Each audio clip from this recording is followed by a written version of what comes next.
ఈ యొక్క అమావాస్య రోజున మీరు ఏదైతే కోరుకుంటారో, మీరు ఏదైతే అనుకుంటారో దానిని కేవలం మరలా వచ్చే అమావాస్య రోజుకి మనం నెరవేర్చుకోవచ్చని మంత్రశాస్త్రం కూడా చెబుతుంది.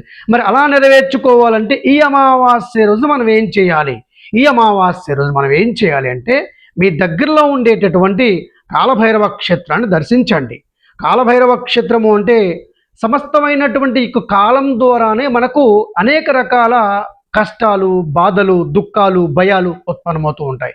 ఈ కాలం మొత్తానికి అధిపతి, ఈ కాలాన్ని తన యొక్క చేతుల్లో ఉంచుకున్నటువంటి మహాదేవుని యొక్క రుద్ర అవతార స్వరూపమే కాలభైరవుడు.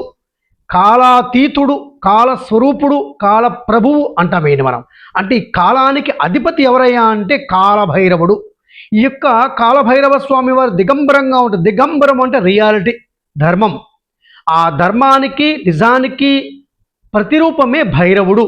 అందుగురించే ఆ యొక్క అమావాస్య రోజున ఈ కాలం ద్వారా వచ్చేటటువంటి సమస్తమైనటువంటి కష్టాల నుండి, దుఃఖాల నుండి, బాధల నుండి విముక్తి కలిగించమని ఖచ్చితంగా ఆ యొక్క స్వామివారి యొక్క పాదాలను మనం స్పృశించాలి.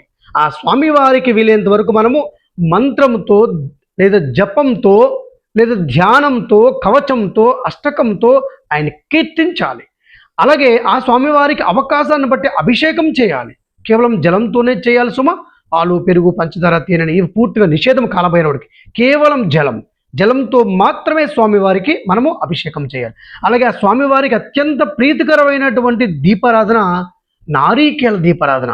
మనము హోమాలలో ఉపయోగించేటటువంటి యొక్క పూర్ణకురుడి ఏదైతే ఉందో ఆ పూర్ణకురుడిని 2 ముక్కలు చేసి ఆ యొక్క సగం ముక్కలో ఆవు నెయ్యి కానీ లేదా కొబ్బరి నూనె కానీ నువ్వుల నూనె కానీ వేసి ఒక 8 దీపాలు, 8 ఒత్తులు వేసి లేదా 2 దీపాలు వేసి అక్కడ స్వామివారిని అష్టభైరవ మంత్రం జపం చేస్తూ కీర్తిస్తూ మనము ఆ యొక్క నారీకేల దీపాన్ని స్వామివారికి సమర్పిస్తే పరమానందంతో పరమ సంతోషించి మన యొక్క అభీష్టాలను అతి శీఘ్రంగా నెరవేర్చేటటువంటి కాలస్వరూపుడే కాలభైరవుడు.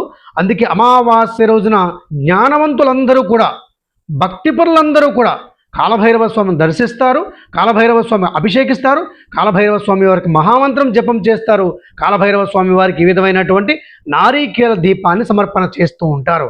మరి ఆ రోజున జపించాల్సినటువంటి మహాభైరవ మంత్రము, ఈ యొక్క మంత్రము ఓం హ్రీం వం వటుకాయ అపదుద్ధారణాయ కురు వటుకాయ వం హ్రీం ఓం.